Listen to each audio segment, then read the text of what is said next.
Sada će nam se obratiti Jason Knudson, predstavnik diplomanata MBA studija. Jason, the floor is yours. Hello. It's truly an honor to be here today in front of such a distinguished group of graduates, faculty, community members, and family. When the dean called me and asked me if I would speak today, I asked him, well, what do you want me to talk about? And he said, just talk about your background. I said, okay. But when you're asked to give a speech, especially one as personal as tell about your background, you tend to reflect on your journey to get there. So I asked myself a couple questions. I said, first, who am I? What is it I have to share that would be interesting? What matters? And how can I make it short so people can get to celebrating? The interesting thing about talking about my background is that during the course of study, in every new class, the class was required to introduce themselves. And I had the privilege of attending the Global Executive MBA program. So during this program, we traveled all over the world. We went to Zagreb, obviously, H-Farm, which is right outside of Venice. We went to Luxembourg. We went to Singapore. We went to New York. And every single time, we had to give the same introductions. Now, my classmates, my fellow alumni, are impressive. We had a Croatian-born professor who lived in Washington, D.C. and taught at Georgetown University. We had an Italian leather merchant who traveled all around Italy talking to different farmers and sourcing leather goods for luxury handbags and shoes. We had a purchasing manager for Pevex with deep understanding of purchasing and sourcing material for a large company. We had another mid-level executive who sourced materials from China and eventually ended up taking advantage of one of the programs and finishing up her degree at a university in China. We had a consultant who grew her own consulting business here in Croatia, bridging the gap between EU and other European funding sources and projects here in Croatia. We had a family heir to a series of Michelin star restaurants who, in Italy, and who was using his MBA to hopefully someday take over his business. We had two colleagues in the medical industry navigating that bureaucracy. We had a hotel manager of a 5-star hotel down in Dubrovnik who flew up every single weekend from Dubrovnik to attend the Zagreb School of Economics and Management. We had CFOs, we had engineers, we had technology managers, and I got to tell my story too. I will admit, I do have an interesting body of experience, or I would never have been asked to be up here. But just like anybody else, we live the life that we live. And we don't often step back and think about how special those experiences that we have are. I'm endlessly impressed by my fellow classmates, and I'm sure each one of you has a story and an introduction that's worth hearing. Those of us who pursue education at the Zagreb School of Economics and Management are a special group of people, and you should be proud of yourselves. Back to my classes. When we began introducing ourselves at the beginning of the class, no one wanted to be introduced after me. Everybody wanted to be before me, and they would complain. And so I ended up almost always giving my introductions at the end. But at the beginning, we were individuals introducing ourselves. We were sort of in competition with each other. Over the course of our studies, that changed. Instead of competing to go after me, my classmates and I started competing to see who could brag about each other. Oh, Massimo, he does leather. Sanda is a great consultant. Have you seen Sanella's hotel? Jelika's going to China.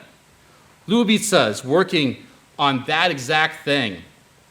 Giovanni's family is opening another restaurant in Morocco. And Ricardo, he still hasn't come back from lunch. Ricardo's right over here. Of course, he'd come to me, and this is what I would say. Hi, my name is Jason Knudson. I'm an American. I'm living in Zagreb with my family. I spent 20 years in the US Navy. In fact, the first time I came to Croatia was on an aircraft carrier when it pulled into Dubrovnik. I was 19 years old. When I was in the Navy, I did lots of things. I obviously went on aircraft carriers. I drove speedboats that inserted and exserted Navy SEALs into various places. I drove those boats. I worked at the Pentagon. I got a physics degree. I lived in Japan. I went through nuclear engineering school and I deployed on submarines. The longest time I was underwater was 89 days, because that's the first thing everybody asks. I fought in both the Iraq and the Afghanistan wars. Towards the end of my Navy career, I got involved in defense innovation, and I ended up in Silicon Valley, scouting technology for the United States Department of Defense. After I retired from the Navy, I did a couple of startups, I built a few companies, and I transitioned one of them. I now advise startups and governments how to access innovation and innovative technology. And I'm proud to say, after today, I can add that I'm a graduate of the Zagreb School of Economics and Management.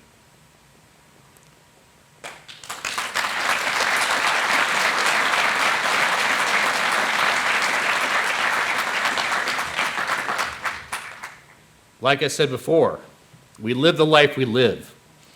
When you're driving the car, you often lose track of the places you've been. So as I reflect, I'd like to give some advice to the graduating class. First, say yes. There's a large amount of business literature out there about saying no, of protecting your time so you can focus on the important things. And that's not what I'm talking about. I could have never planned the life I had. From driving a submarine with the sun rising out of Guam with dolphins swimming out in front of the submarine, to moving and living here in Zagreb. I treated my life as a series of experiments. When an opportunity came up that would offer a challenge or an adventure, or simply something that was out of the ordinary, I would raise my hand and I would say, pick me. Whether it was special warfare training or nuclear engineering school, two of the hardest experiences of my life, there is value in that commitment. Once you say yes, it's incumbent on you to follow that through. It's an experiment. You don't have to like it. You don't have to do it forever. But if you don't say yes, you will never know what the experiences might have been. Second, do hard things. My mother was an Olympic track star. My father was her coach. They competed all over the world in USA track and field, and they, in fact, competed against Yugoslavia as a country. I was a swimmer growing up in that environment. I lived in the mountains in Colorado. I often had to get up at 5:30 in the morning in minus 20-degree weather to get to practice.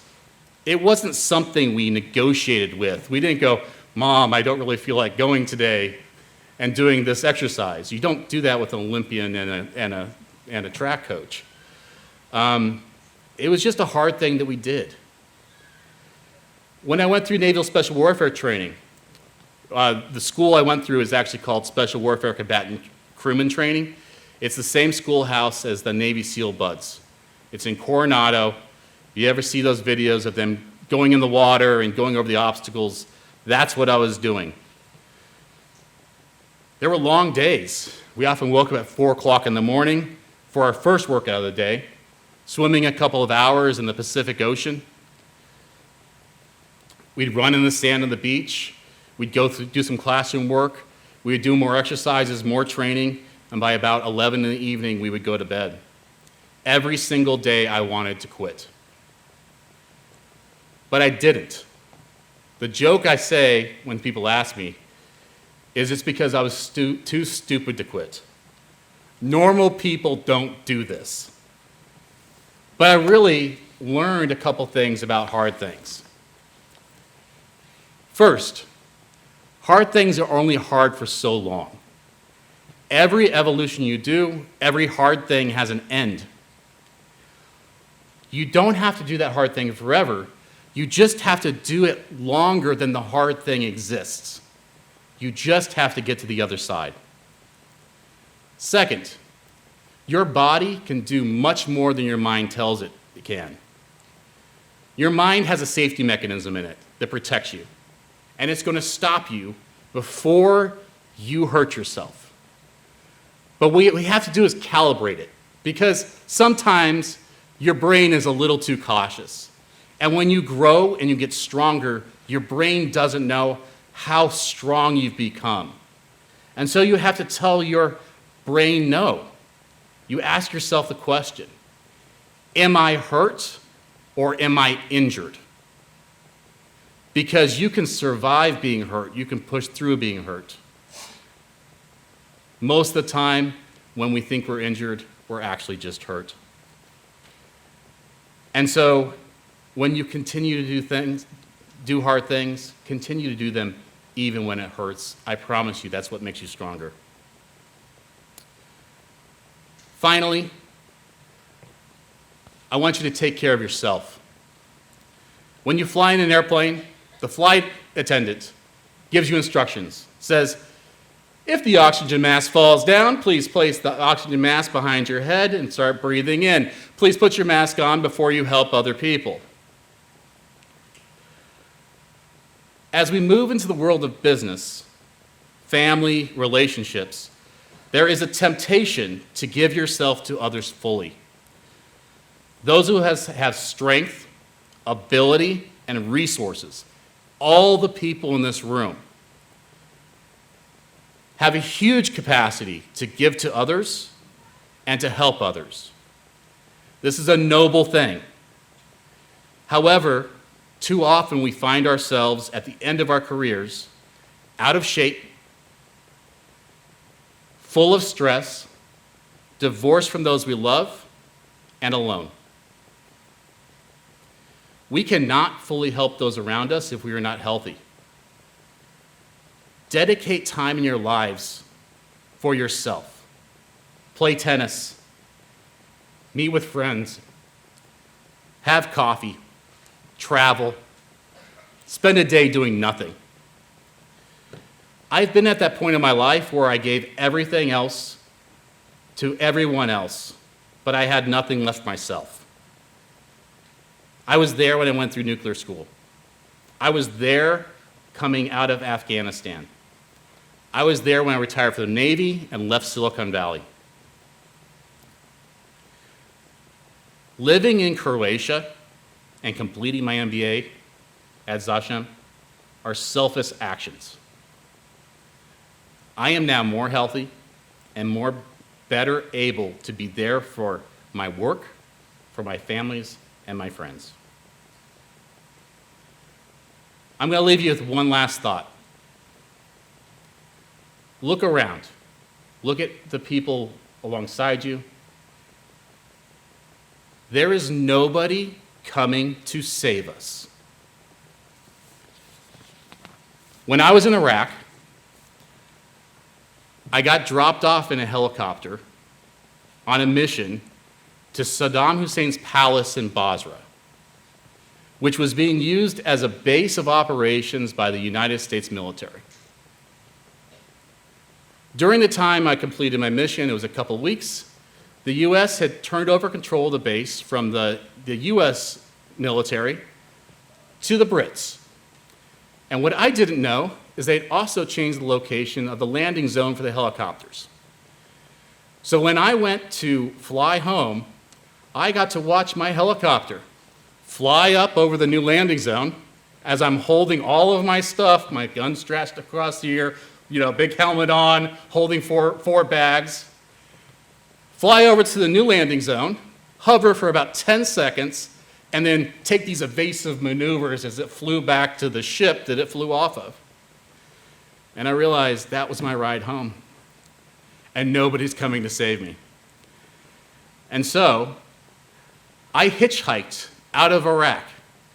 It took me 3 helicopters, 4 big US ships, a couple of small boats to go between the ships, an aircraft carrier, and I got launched on an aircraft out of the aircraft carrier before I landed in Bahrain back with my group. It took me 2.5 weeks to get there. I was 23 years old. When I look around this room, I see a group of people who just got dropped off in Iraq. Metaphorically, you're graduated. You may have your undergraduate education complete. You may have your master's education complete. You will leave this room. You will find jobs. You will start companies. You will begin to shape this world.